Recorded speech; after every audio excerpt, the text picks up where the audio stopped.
Hi Tim, it's Jonathan from Welcome. Hi Jonathan. Hello. I'm good. Sorry, I'm 20 minutes late. I've been on the phone and to another nursery, and it's just overran massively. So I do apologise. Yeah, no worries.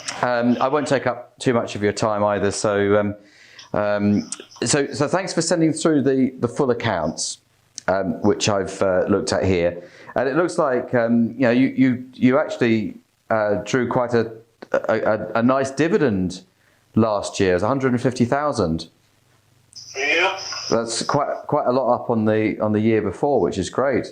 That's really good. I think that's probably because we purchased a small flat for my son.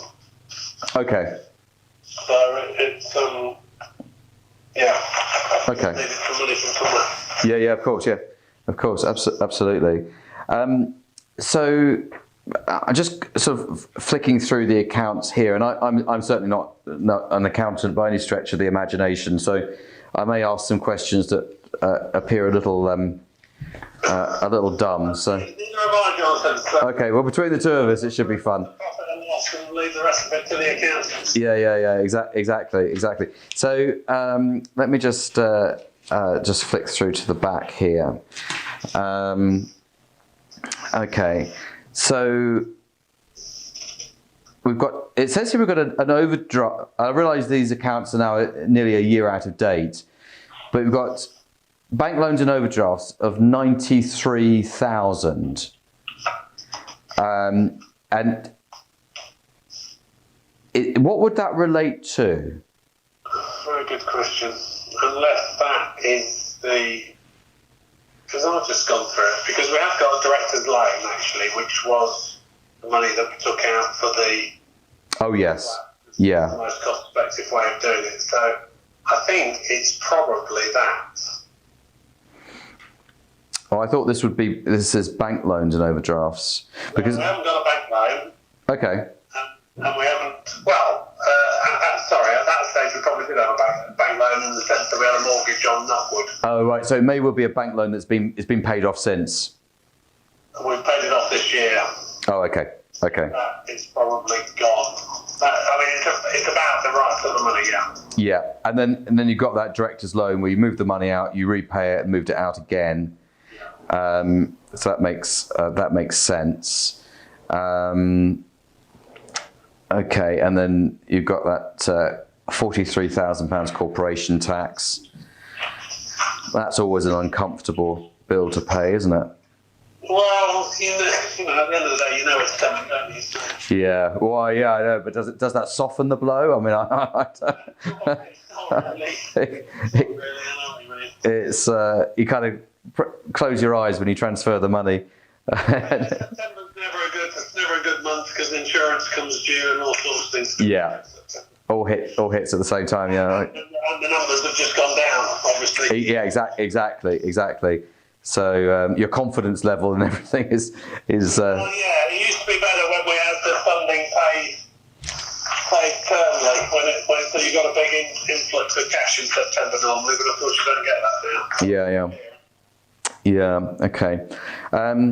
Okay. So it looks to me like after tax, the company made about 170 last year. How do you think that's going to stack up this year, 12 months later? It's sort of broadly running similar. Okay. Yeah. I'll just have a look at my current. Well, the current position, bearing in mind where I've got August profit and loss anyway.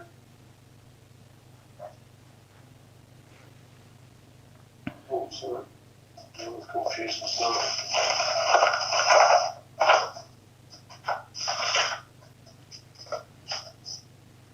Oh, when you were saying earlier about taking some money out for your son's flat, that's separate to the dividend. The dividend was 150 voted as a dividend.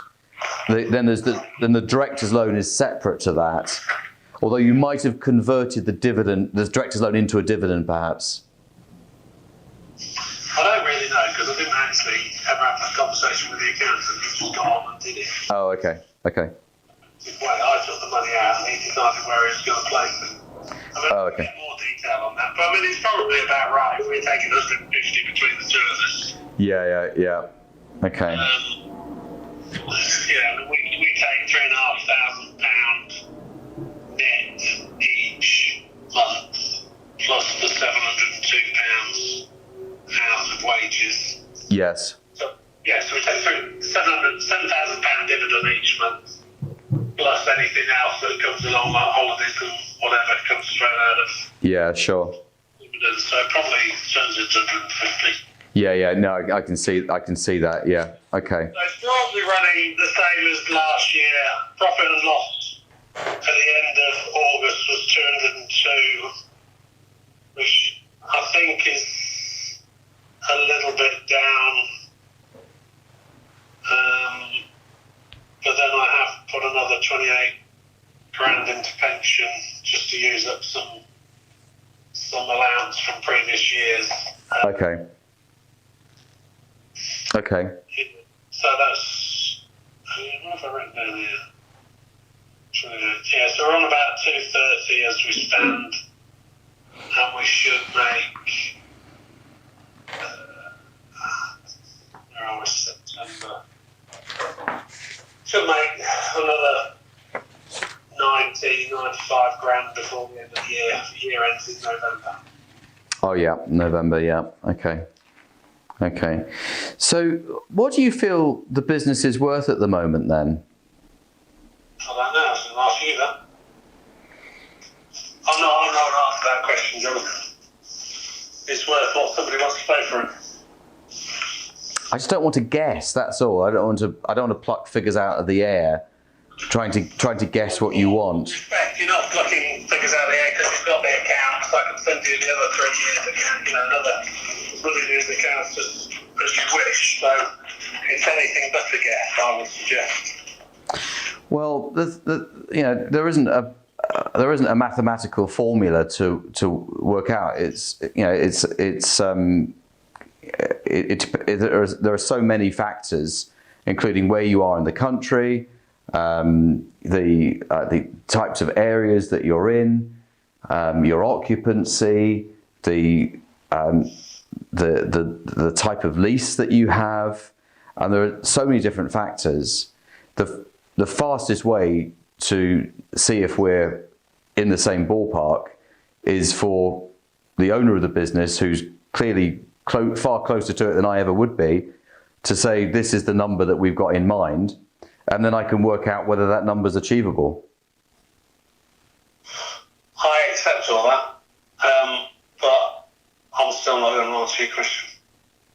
Okay. Well, what if you've got a number in your mind that is higher than the number I'm potentially going to give you?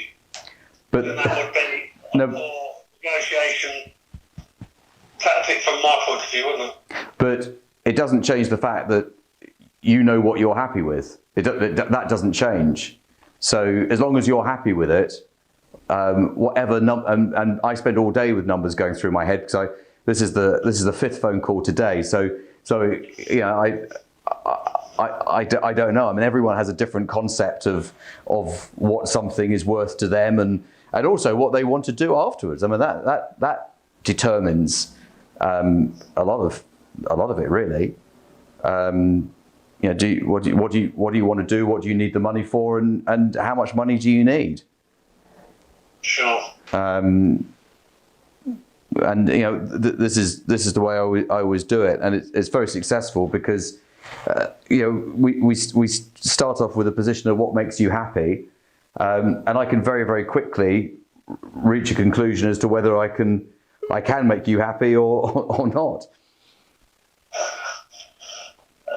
Yeah, sure. I understand that, but equally, as I say, as you say, there's loads of ways of valuing the business, and I would value my business in one way, and you might value it in a different way, and your figure might be more advantageous to me than mine being to you. It's just something I don't do. I mean, somebody comes in and says, "What do you pay for your credit card fees?" And I said, "Well, give me your best price, and I'll tell you whether you've you're in the ballpark or not. It's, from my point of view, it's a fundamental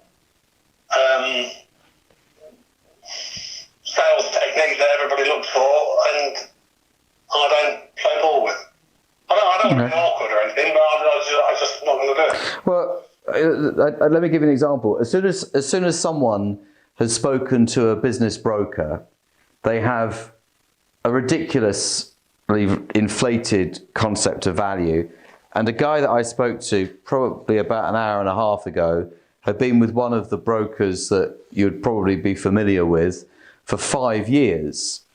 And he hadn't sold this business for 5 years.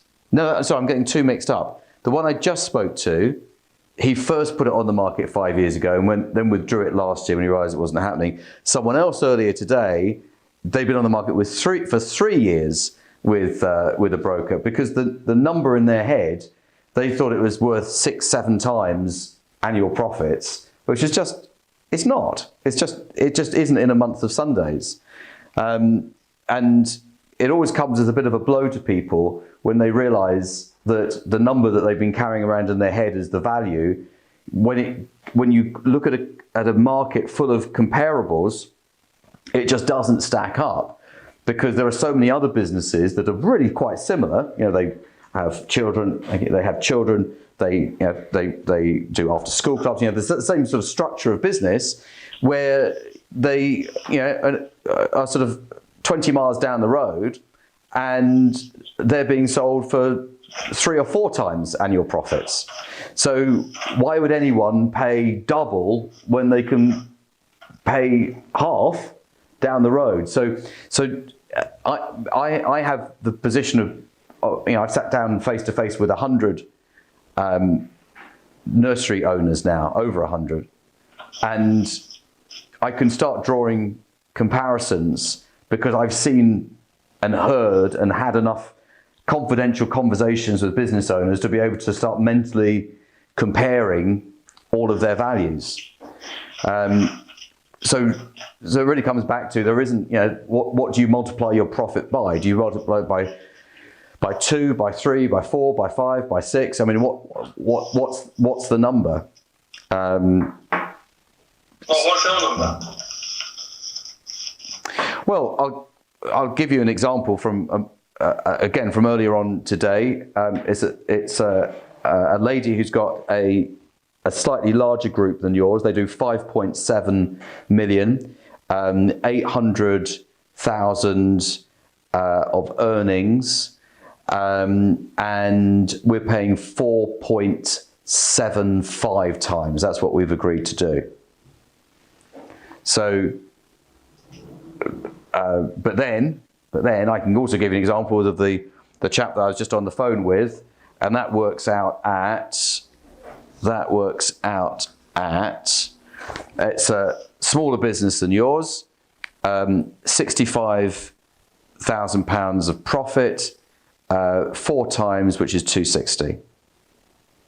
So yeah, it's all very, very variable and very different.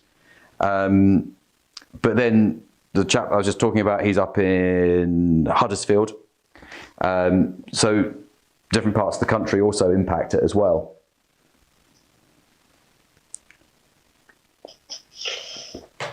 Yeah.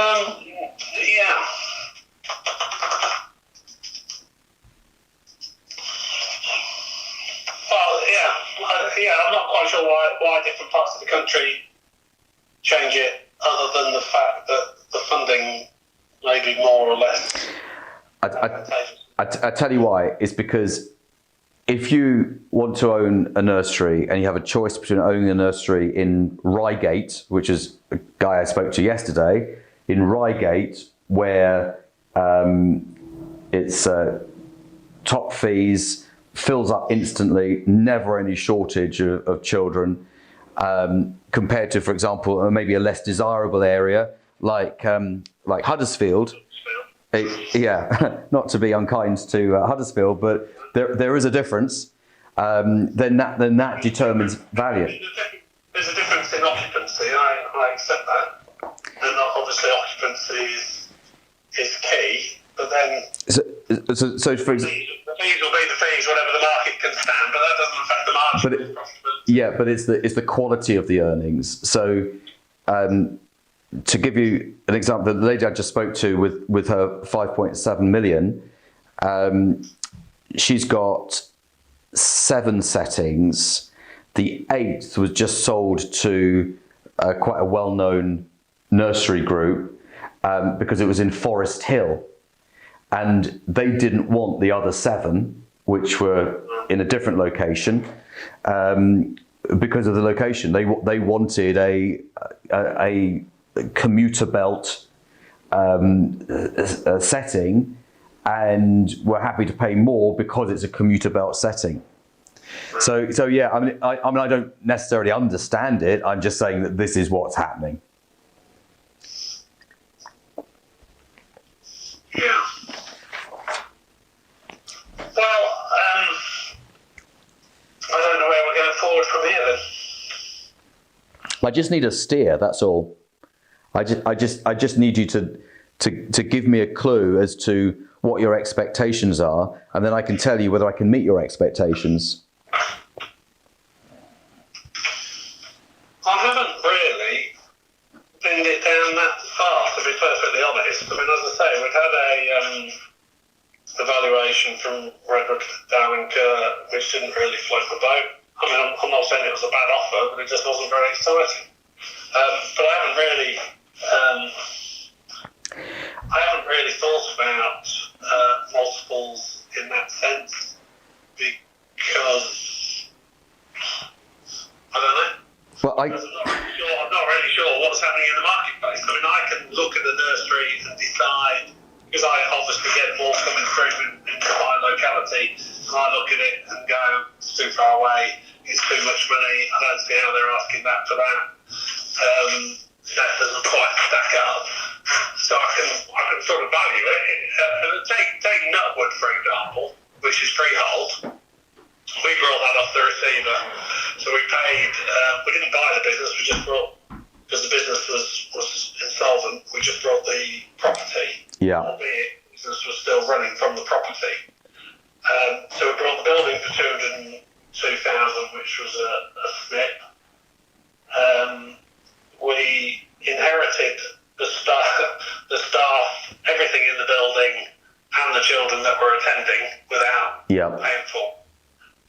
We've spent, I don't know, 50, 60, 70,000 pounds doing the building up, because to be honest, if I'd been looking for myself, I wouldn't have walked in the front door. It was so Yeah, sure. That's now Ofsted outstanding, so it'll finish on 80 grand for the year or something like that.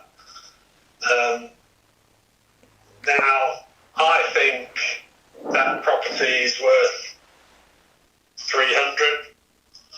I know you're not interested in the freehold, and I think the business is worth another 300 on top of that. Now, if I went to market with that business at £600,000, I think I'd sell it quite quickly. You might say different. Well, based upon a profit of how much? Well, it'd be 80 by the end of the year. I think it was, what did it do last year?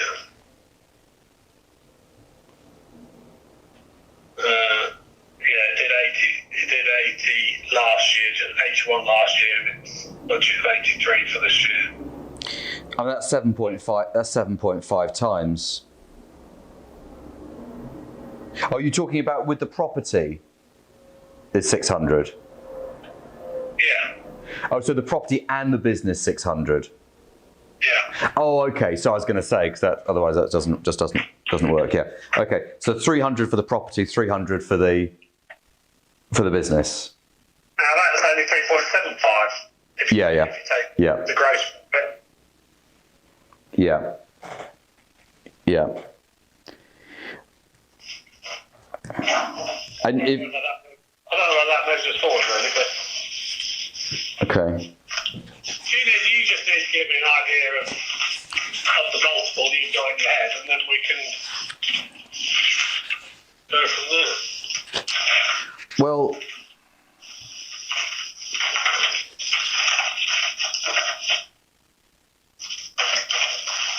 think 3 to 3.5 is sensible.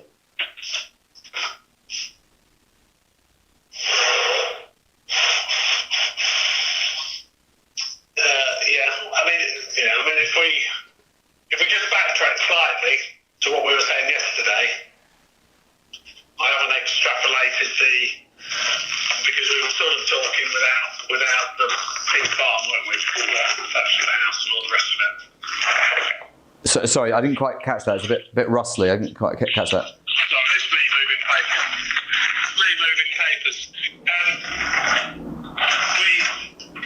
That's the wrong piece of paper, actually.